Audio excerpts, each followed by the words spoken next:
claramente la redención. Este pasaje nos muestra totalmente la redención. Entonces se echó José sobre el rostro de su padre y lloró sobre él, lo besó, y mandó José a sus siervos los médicos que embalsamaron a su padre, y los médicos embalsamaron a Israel. Y se cumplieron 40 días, porque así cumplían los días de embalsamiento, y lo lloraron los egipcios 70 días, y pasaron los días de su luto.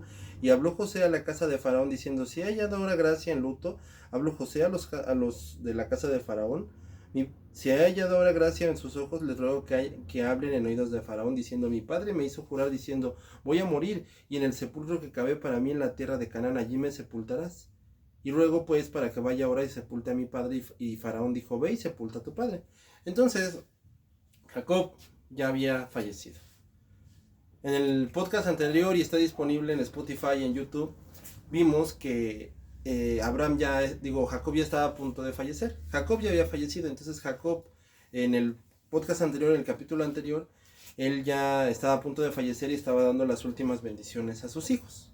Entonces, en esas últimas bendiciones, él ya está de plano, casi se puede decir que por cada bendición que estaba dando, ya estaba él falleciendo y falleciendo y falleciendo. Entonces ya estaba él, y finalmente pues en esta parte él ya ha fallecido. Y obviamente José no se queda simplemente así de pues vamos a enterrarlo con los egipcios, porque le había dicho: no, hijo, tú me tienes que enterrar con mi pueblo. Tú me tienes que enterrar allá en Canaán, en Hebrón, en lo que hoy en día es Jerusalén, porque ahí es a donde Dios nos dispuso, y un día ahí es a donde vamos a estar. Entonces Jacob no solamente le estaba diciendo a su hijo: entiérrame en donde tengo que estar, no le estaba diciendo: sepúltame en el lugar histórico de mis padres, como era la costumbre. Jacob se estaba adelantando miles de años a lo que un día sería el plan de Jesucristo, de que nosotros, los creyentes, no solamente tenemos nuestro futuro ya establecido con Jesucristo, el cual obviamente tiene cualquier persona que cree, sino que tenemos un futuro todavía más grande esperándonos, porque el Señor ha prometido que cuando Él regrese, Él pondrá su santa ciudad en Jerusalén, y ahí estaremos viviendo con Él. Entonces vuelvo y repito que de verdad Él ya se estaba adelantando muchos años y estaba contando lo que un día iba a suceder con nosotros, que no solamente tendríamos nuestra vida con Jesucristo, que todos la tenemos, ¿sí? O sea, Él no solamente está diciendo: no, pues van a tener una vida y ya con Él van a tener una vida con Cristo y hasta ahí es lo que todos hemos ganado, sino que el Señor nos deja ver todavía una maravilla más grande. No solamente se conforma con decirnos: no, pues van a estar salvos y van a estar conmigo, sino que aparte de que van a estar salvos y van a estar conmigo, ahora también van a estar viviendo en la ciudad de Jerusalén cuando yo regrese. Por eso es que Jacob decía: ahí tengo que estar, porque ahí me voy a quedar. Y literal, ahí se iba a quedar, porque cuando el Señor Jesucristo regrese, Jacob va a resucitar junto con todos los creyentes, y ahí vamos a estar todos juntos. Y viendo los moradores de la tierra, los cananeos, del llanto en la era de Arad, vieron llanto grande es de los egipcios, por eso sus hijos llamaron a aquel lugar Abel Mizram, que está al otro lado. Hicieron sus hijos con él según les había mandado, porque lo llevaron a la tierra de Canaán y lo sepultaron en la cueva de Macpea. Y volvió José a Egipto, y él y sus hermanos y todos los que subieron con él a sepultar a su padre. Y viendo los hermanos de José que su padre era muerto, dijeron: quizás nos aborrecerá y nos dará el pago de todo el mal que le hicimos. En este punto, Jacob, como se los vuelvo a mencionar, él ya había fallecido.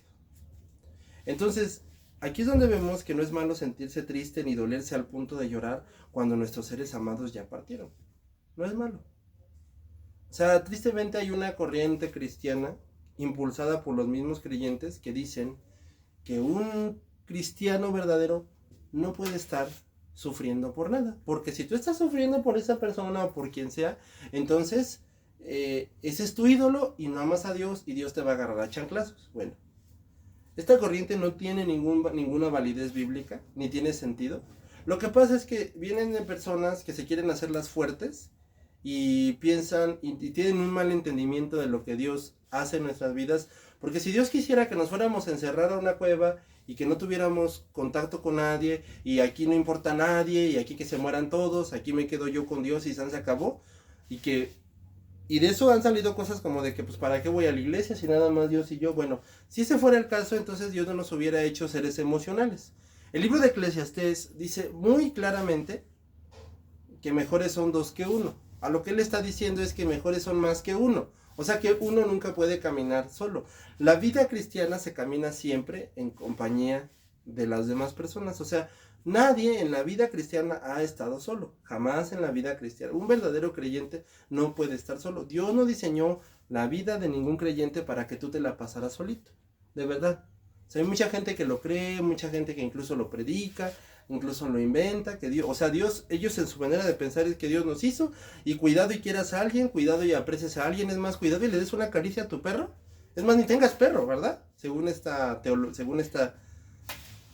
tontería, según ni tengas perro, perdón, porque pues, ¿para qué no debes de amar a nadie más que a Dios? O sea, y así entonces, si así fuese el caso, entonces Dios no nos hubiera hecho seres emocionales. Nadie de la escritura, absolutamente ninguna persona ha caminado o Dios mandó a que caminara sola. La vida cristiana Dios la hizo a propósito para caminarse en comunión, no para caminarse solo. Por eso es que más al ratito empieza nuestro culto en nuestra iglesia y ahí estamos, porque Dios no nos inventó y nos hizo para que nos quedáramos en nuestra casita y no nos fuéramos a congregar. Dios nos dijo que nos congregáramos. ¿Por qué? Porque ese siempre fue su plan, que nosotros estuviéramos en comunidad. La vida cristiana es en comunidad.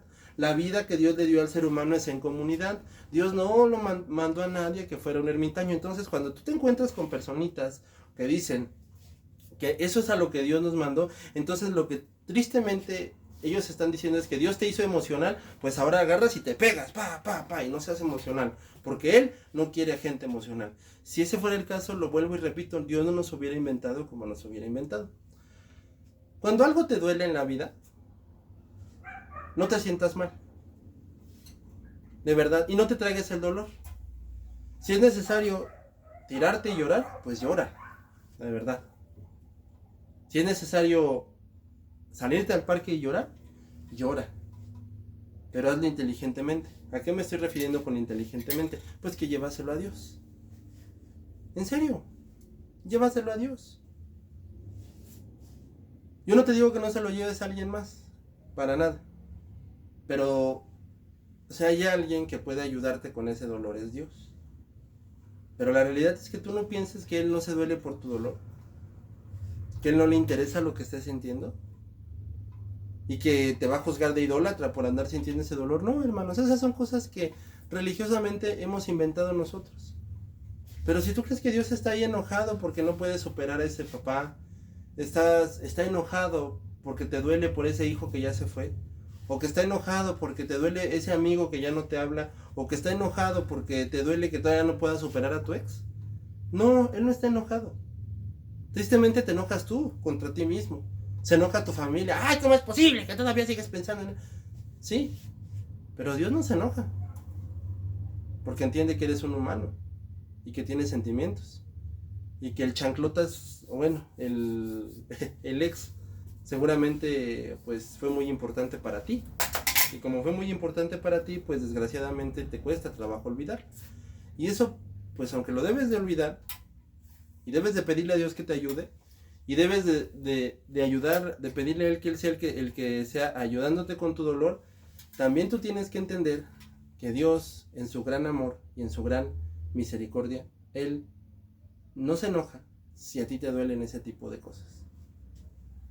Hermanos, Dios no nos llamó a la vida del cristiano a hacer robocitos.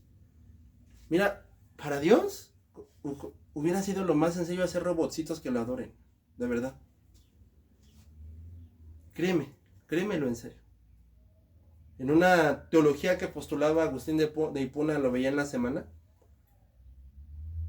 él decía que para Dios lo de menos hubiera sido hacer robotcitos. Y Dios no quiso hacer robotcitos. Dios quiso hacer personas con sentimientos que lo amaran y que tuvieran la necesidad de estar con las personas. Hay personas que pues sí gozan de su privacidad, pero entiende que eso no es a lo que Dios llamó al ser humano. Con todo lo que Él hizo, Él obviamente, con esta parte en la que Él nos muestra que Él no se enoja y que no tiene nada de malo el sufrir por aquellas personas que ya no están, es Él identificándose con nosotros. No de que diciendo, no, de que Dios diga, es que yo también perdí a alguien, no, sino que Dios nos dice, yo te entiendo. Por eso David decía en uno de sus salmos, porque Dios se compadece, porque se acuerda que somos polvo. Vuelvo a repetirlo, no quiere decir que Dios esté diciendo, ay, si es que yo también perdí a alguien, no inventemos cosas que no. Es que Dios dice que Él te entiende, que Dios te comprende. O sea, yo sé lo que tú estás viviendo, yo sé lo que te ha pasado, yo te entiendo, yo sé lo que estás pasando porque yo sé quién eres, yo sé que eres polvo. Yo sé que yo me compadezco de ti porque me acuerdo que eres un ser humano. Hace poquito se hablaba mucho de la película de Superman. Y entonces Jor-El, el papá de Superman, le dice que los humanos así son. Son torpes, son así, ¿no? Le dice. Pero esa es la belleza de su creación. Ese es el chiste de la humanidad. Que a pesar de ser torpes, que todos los días se van mejorando. Ese es el chiste. Pero ese es el caso en el que Dios se identifica. Dios nos entiende. ¿Y Él para qué nos entendió? Bueno, cuando dicen que sus hermanos llegaron a Él, le dicen sus hermanos, tu padre mandó antes de tu muerte diciendo, así dirán a José, te ruego que perdones ahora la maldad de tus hermanos y su pecado porque mal te trataron, por tanto ahora te rogamos que perdones la maldad de los siervos de tu padre. Y José lloró mientras hablaban. Y vinieron sus hermanos, se postraron delante de él y dijeron, henos aquí por siervos tuyos. Y le respondió José, no teman, ¿acaso estoy yo en lugar de Dios? Y ustedes pensaron mal contra mí, mas Dios lo encaminó para bien, para hacer lo que vemos hoy, para mantener mi vida a mucho pueblo. Ahora, no tengan miedo, yo los sustentaré a ustedes y a sus hijos. Así los consoló y les habló a su corazón. ¿Recuerdas nuestro título cuál fue? Redención. ¿Por qué? Porque Dios muestra en la primera parte de nuestro sermón que Él nos entiende. Pero la razón más grande de entendernos fue que precisamente por eso cuando llega la hora de que Él nos dé la redención, es porque Él entiende. O sea, obviamente es por su soberanía, pero cuando Él la da hacia nosotros, cuando Él nos redime de nuestros pecados, conoce la vida de cada una de las personas que Él va a redimir. Precisamente Dios, lo vuelvo a repetir para que no haya confusiones, la parte de la redención es de que simplemente Dios así lo decide. Dios decide a quién le otorga la redención. Entonces, pero cuando Él decide a la persona a la que le otorga la redención únicamente porque Dios así lo quiere, lo hace conociendo a la persona. ¿Sí lo entendimos? O sea, la redención Dios la da a quien Él quiere, es únicamente su soberanía. Las personas que se salvan únicamente porque Dios lo quiere, pero esas personas a las que Él les otorga la redención, Dios las conoce. Hermano, ¿no crees que Dios cuando te salvó lo hizo simplemente así al azar? Él sabe a quién le otorga la redención, Él sabe y conoce a las personas que les otorga la redención. Y aquí está muy ilustrada esta parte, esta redención, porque llegan los hermanos completamente pues resignados, o sea, de no, pues ya no está Jacob, pues nos va a poner a servir. Y llegan y le dicen, somos tus siervos, ya, mira, aquí venimos ya. ¿En qué empezamos? Empezamos a barrer, empezamos a sacar la basura, empezamos a hacer la comida, ¿qué empezamos a hacer? Y José les dice, no, nada. Ustedes ya están perdonados. ¿Acaso soy yo Dios? Les dice, no. Ustedes fueron perdonados. Entonces, ya viéndolo claramente en nuestro proceso de redención, acuérdate que en primer lugar Dios nos entiende. En segundo lugar, Dios a las personas que le otorga la redención las conoce totalmente. Y en tercer lugar, Dios definitivamente nos ama y nos perdona. Por eso es que José les dijo, yo estoy en lugar de Dios, ustedes pensaron mal contra mí y Dios lo encaminó para bien, para hacer lo que vemos hoy, para mantener en mucho pueblo. ¿Sí? ¿Acaso yo soy Dios? No. Ustedes ya están perdonados. Ya están perdonados. Lo vuelvo a repetir. En primer lugar, vimos cómo vimos cómo Dios nos entiende. En segundo lugar, vimos cómo Dios a las personas a las que Él les otorga la redención, Él las conoce.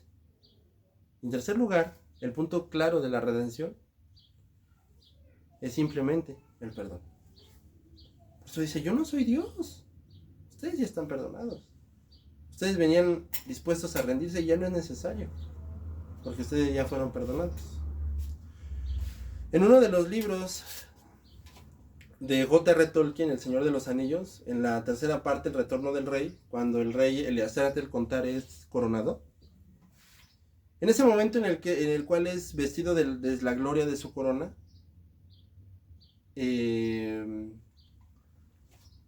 él empieza a caminar entre su castillo para todos sus súbditos que lo empiezan a adorar. Pero unas personas que eran una raza muy pequeña, de gente pequeñita, se llamaban los hobbits.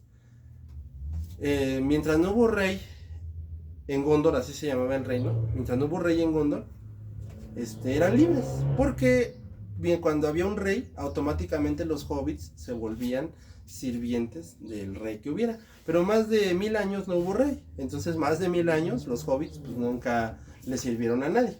Entonces cuando ya hay un rey, los hobbits se preparan para servir y cuando ven al rey se le hincan. Y el rey les dice que se levanta. ¿Por qué?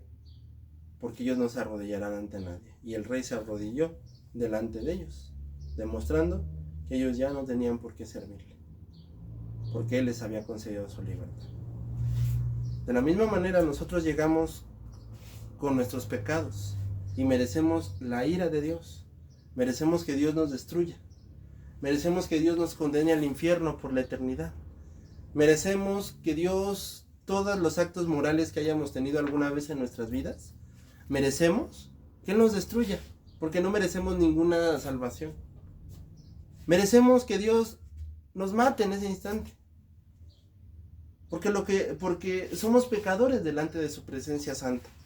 Los mismos serafines, dice Isaías, que no lo veían y que se tapaban el rostro de la santidad tan grande que Dios tenía. Y por lo mismo nosotros no merecemos ninguna salvación, no merecemos ninguna gracia de Dios. Y yo no estoy hablando de bendiciones terrenales, que es lo que hoy en día se predica, hoy es lo que hoy en día se enseña. Es que tú no mereces ese carro porque no te portaste bien. Es que tú no mereces esa casa. Es que de eso no se trata. Se trata de que no solamente no merecemos esas bendiciones terrenales, no merecemos la salvación, no merecemos que Dios nos vea, no merecemos absolutamente. Lo único que merecemos es la ira de Dios. Recuerdo que alguien una vez dijo, bueno, ¿cuándo Dios me va a dar lo que yo merezca? Y ¿sabes lo que yo le respondí a ese alguien? Pues lo que tú mereces es irte al infierno. Es lo que yo merezco, es lo que todos merecemos, terminar en el infierno. Pero Dios, en su gran amor, nos dio la redención mediante su Hijo Jesucristo. Él es la salvación. Él es la puerta grande para ser salvos. Él es el pan de vida que descendió del cielo. Él es la puerta y el que por mí entrare, dice el Señor, será salvo.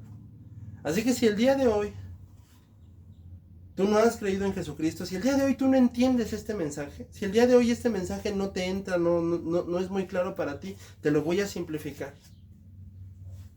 Tú no mereces nada de Dios más que su ira y el infierno.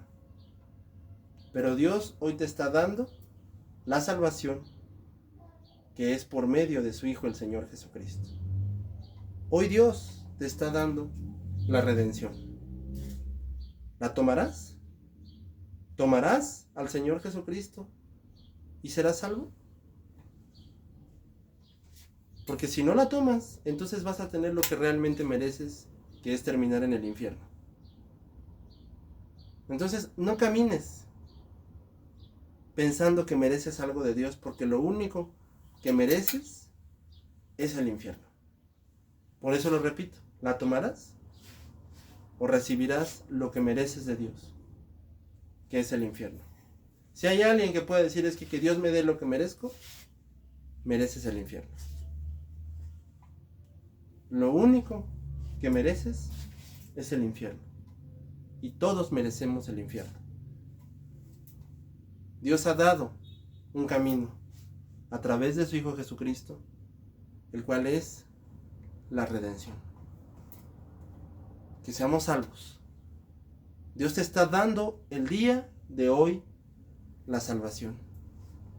O tomas tu merecido, que es el infierno, o tomas la salvación en Jesucristo, que Dios nos ha concedido. Hoy, por favor, toma la salvación de Cristo Jesús. Él es la puerta, Él es la salvación, y fuera de Él no tenemos absolutamente ningún camino, no tenemos ningún lugar, no tenemos absolutamente nada. Lo único que merecemos es ser arrojados y ser quemados en el infierno. Lo único que merecemos es la ira de Dios sobre nuestras vidas. Y Dios hoy nos está diciendo que no nos va a dar su merecido, no nos va a dar lo que merecemos. Hoy nos va a dar la salvación a todo aquel que cree.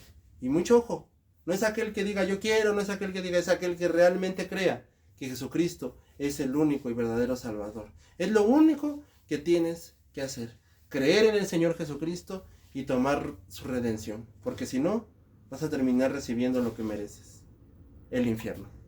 Hoy es tu salida, hoy es el día de tu salvación.